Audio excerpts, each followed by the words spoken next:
Thank you, Mr. Speaker, for your patience. And Mr. Speaker, I'm really disappointed, particularly with those two doctors over the other side, who have spoken so passionately about this bill, because they know at heart that the damage that alcohol does to not only the adults but children, unborn babies, and all those. Anyone who drinks, has anything to do with the drinks, the harm it has done. I'm really disappointed with Cam Calder, particularly who pretends that he lives in Manariva. He doesn't actually live in Manariva. He has an office recently opened there, but it's only George Hawkins, who's the local MP, and myself, who actually live there.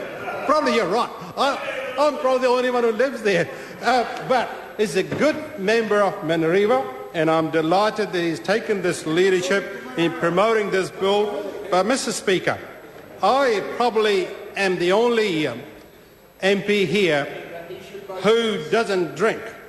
I'm not aware of anybody else, but, Mr. Speaker, I don't drink.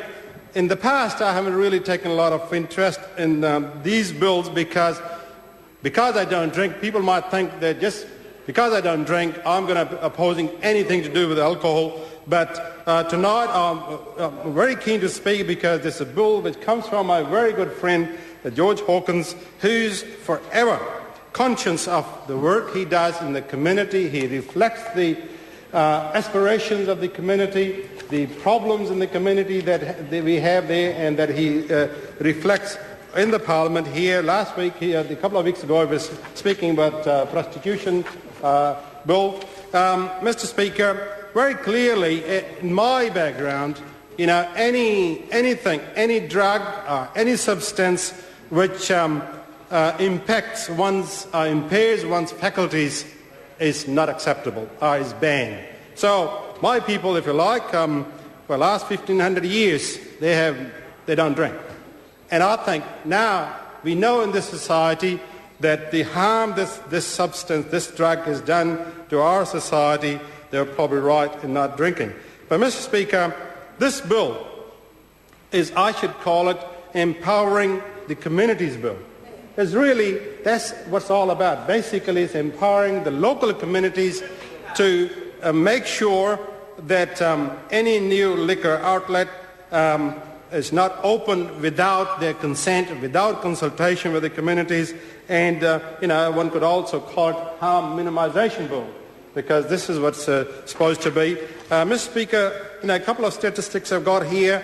For example, in 1990, there were 8 licenses per 10,000 people in New Zealand. This included on licenses and off licenses and club licenses. By year 2006, there were 35 licenses per 10,000 people.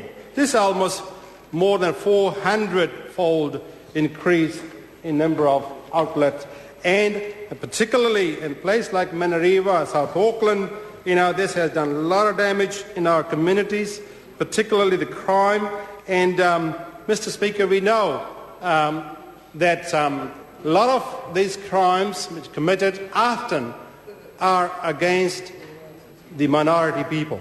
I know a lot of Indian people, and one should never forget Navtej Singh, who was killed because some people wanted to go and steal alcohol from his dairy. And similarly, a number of other instances happen where a lot of these crimes are committed because of alcohol.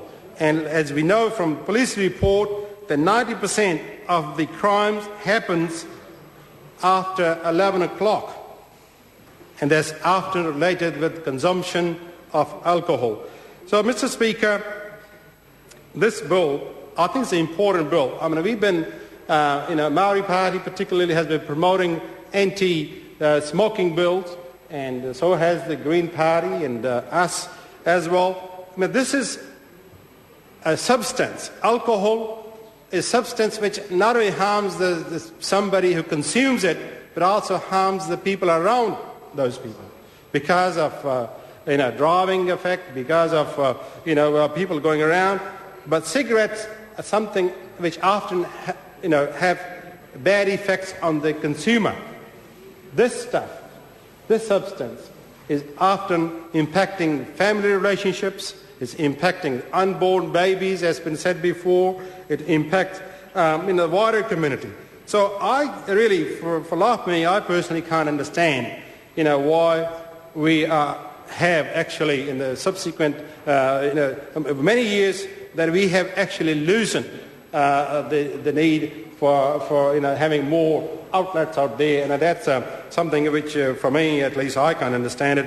That's something which causes so much harm in the community that it's been allowed so openly and so much. One thing I got to say, Mr. Speaker, I know there's been a corner dairy has been mentioned here. Now there are a couple of issues there. I personally don't believe that the dairy should be allowed to sell alcohol, but at the same time I have to say that some of my Indian friends, they've been saying there got to be level playing fields.